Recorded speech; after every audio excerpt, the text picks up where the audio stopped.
भिवंडीच्या बाबगाव ग्रामपंचायत कार्यालयाला गावकऱ्यांनीच टाळं ठोकलेलं आहे।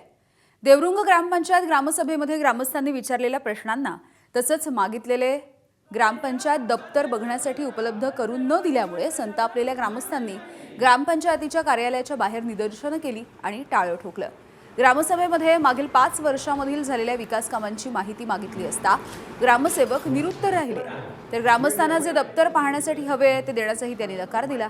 त्यामुळे या ग्रामपंचायत कारभारामध्ये भ्रष्टाचार झाल्याचा आरोप संस्थेचे सचिव मयूर एकनाथ दळवींनी केला। त्यामुळे संतापलेल्या ग्रामस्थांनी शिवस्वराज्य संघर्ष संस्थेचे अध्यक्ष देवराज केणे आणि सचिव मयूर दळवी यांच्या नेतृत्वाखाली ग्रामसभा बंद पाडली आणि ग्रामपंचायतीच्या कार्यालयाला टाळं ठोकण्यात आलेलं आहे।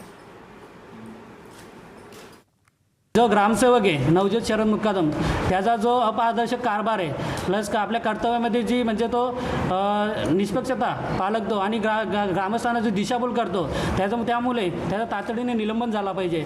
आणि जे म्हणजे आम्ही 2025 आणि 26ची ग्रामपंचायतची जी बँक स्टेटमेंट काढली होती, त्यामध्ये आर्थिक व्यवहार असे झालेले आहेत की जी कामं प्रत्यक्षात झालेली नाही आणि ती कामे दाखवलेली आहेत। आम्ही त्याची प्रश्नोत्तर केलं तर त्यांच्याकडे काय उत्तर नव्हती आणि उडवाउडवीची उत्तरं केली। तर याबद्दल जिल्हा परिषदेचे मुख्य कार्यकारी अधिकारी आणि गट विकास अधिकारी यांनी एक स्वतंत्र यंत्रणा लावून निष्पक्ष चौकशी व्हावी आणि जो आर्थिक व्यवहार झालेला आहे, गैरव्यवहार झालेला आहे, तो बाहेर करून नागरिकांना याबद्दल स्पष्ट करावे।